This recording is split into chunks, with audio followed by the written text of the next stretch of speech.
Hey, Walter Sorrells back with another Knife Making Friday 5. Today, answering your questions about Hamons.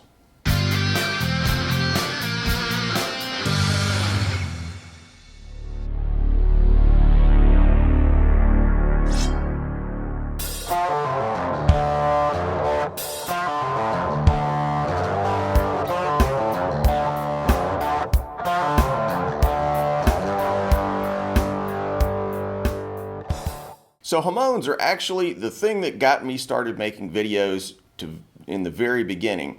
I've been making Japanese swords for a long time, and Hamons are a characteristic of Japanese swords, and so I got a lot of questions about that a long time ago, and I thought I'll make a video about it, and that's kind of what got me started making videos in the first place. Anyway, let's just get started. First question about Hamons. How is it pronounced? Well, Hamon or Hamon.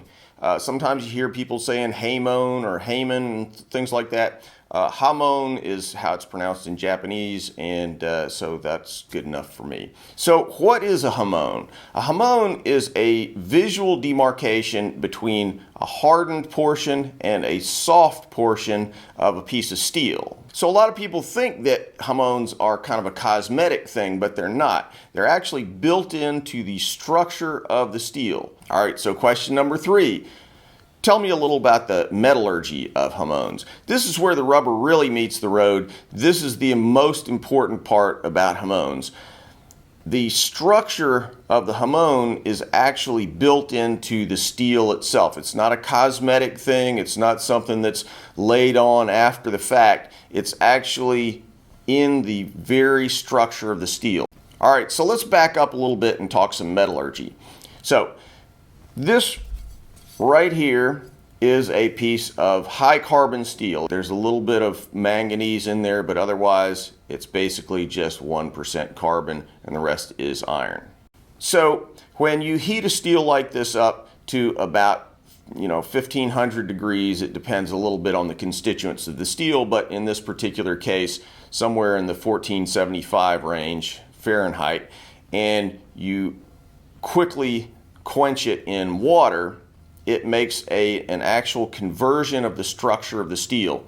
It starts out around that 1500 degree mark in a form known as austenite, which is soft. It's what you think of when you see a blacksmith beating on a piece of steel. It's malleable. So if you cool a high carbon steel slowly, what will happen is that it will convert from austenite to pearlite, ferrite, cementite, possibly even bainite if you're doing some tricky stuff, but it will not convert to its hardest possible state.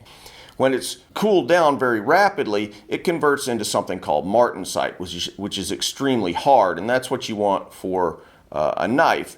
Now, what Japanese smiths figured out, over 1,000 years ago, probably 1,300 years ago, they figured out that through certain kind of tricky quenching regimes and the right constituents of the steel, you could actually make the blade so that it would harden on the edge, but the spine would stay kind of soft.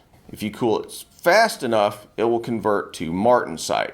So that's what happens in the Japanese sword, is you get martensite on the edge and then pearlite and ferrite in the spine. Those are much more shock resistant. So the edge is hard but tends to be brittle. The spine is soft but tends to be more shock resistant. What this allows you to do is to have a blade that has the shock resistance that you would want in a sword with a very durable edge that's going to hold up for a long time. Question number 4, how are they made? Well, there's a lot of complexity to that, but the simple answer is that the spine of the blade is coated with clay, which acts as a heat sink, and the edge itself is left uncoated. So you heat it up to about 1500 degrees or whatever, depending on the steel, and you quench it rapidly in water. And what that does is it converts that edge to martensite that we just talked about, the hard stuff, and keeps the spine nice and soft, and that gives much more shock resistance overall to that blade.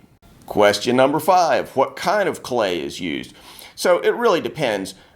Traditionally in Japan, folks used a combination of pottery clay, limestone, ash, and sometimes some other things. Here's the issue. You want to be able to hold a lot of heat in there so that it won't cool down fast enough to make that martensite conversion. So if you just use pottery clay or something like that, it'll crack and it'll just fall off. So you have to have the right combination of things so that it'll stick on pretty tenaciously to the blade during that heating and quenching process. But at the same time, you want to be able to get it off of there eventually. So modern smiths tend to use satinite. Sometimes people use furnace cement. There are a whole bunch of materials that will perform those two functions of being good enough heat sink, but also tenacious enough to not fall off. Next question, can you make Hamons without clay? Absolutely. In a video that I just did this past week, making a throwing knife, I showed how you can quench certain kinds of steel. In fact, this right here is a kind of steel that this will work on. This is 1095 steel.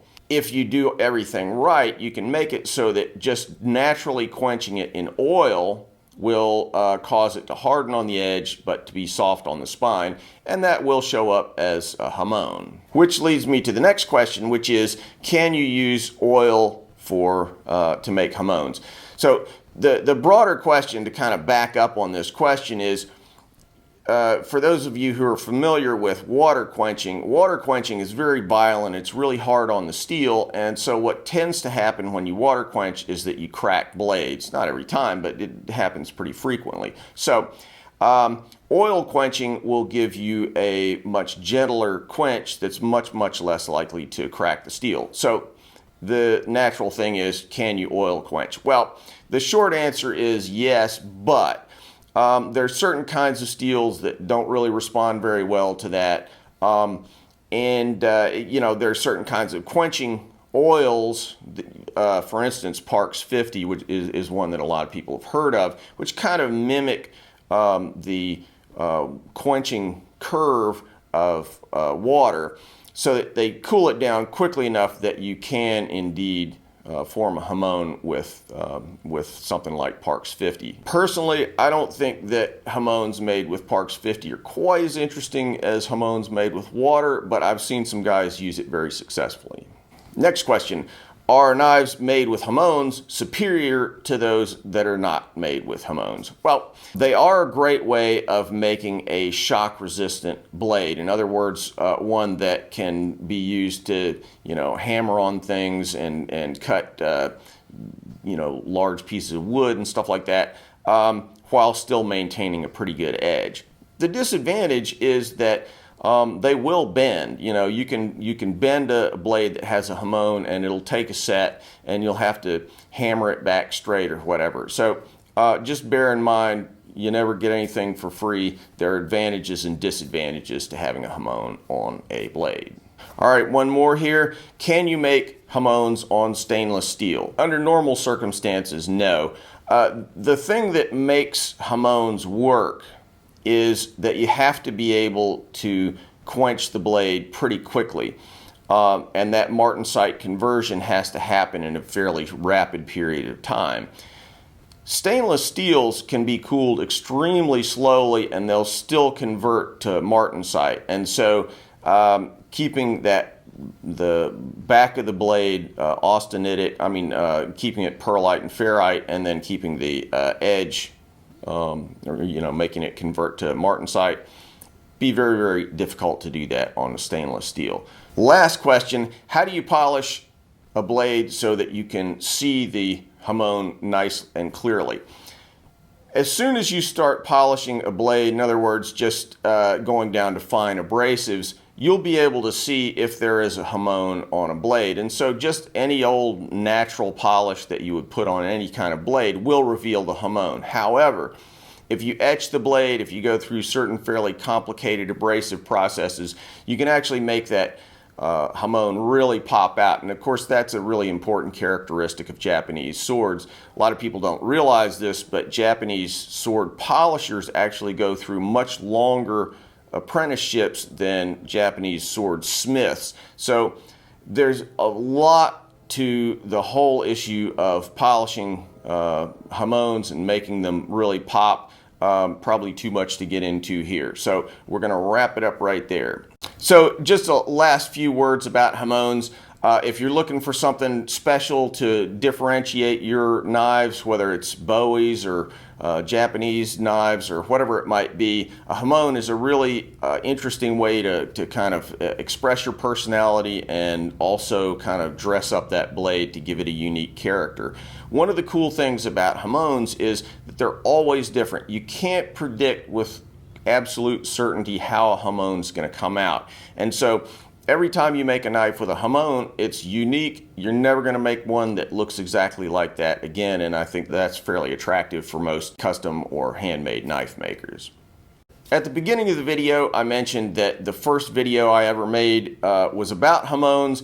That video, if you're really interested in this subject, if you really want to delve into it, if you check on my website, waltersorrellsblades.com, that video is still out there. There's still a lot of cool information on there, so if you really want to jump into this with both feet, check that out on my website. Thanks for watching, guys. If you feel like you got something out of this video, don't forget to subscribe. Also, click on the link to Patreon for a great way to give back to the channel. Plus, check me out on Instagram, Facebook, Twitter. Links in the description. If you want something sharp and pointy, maybe a gift for yourself or one of the cooler people in your life, check out my Tactics Armory website and pick up one of our tactical or outdoor knives. And finally, if you want to learn to make Hamons or Japanese swords, check out waltersorrellsblades.com, where you can find videos about how I make Hamons, as well as forging, mounting, polishing, and fittings for Japanese swords. Thanks, and see you soon.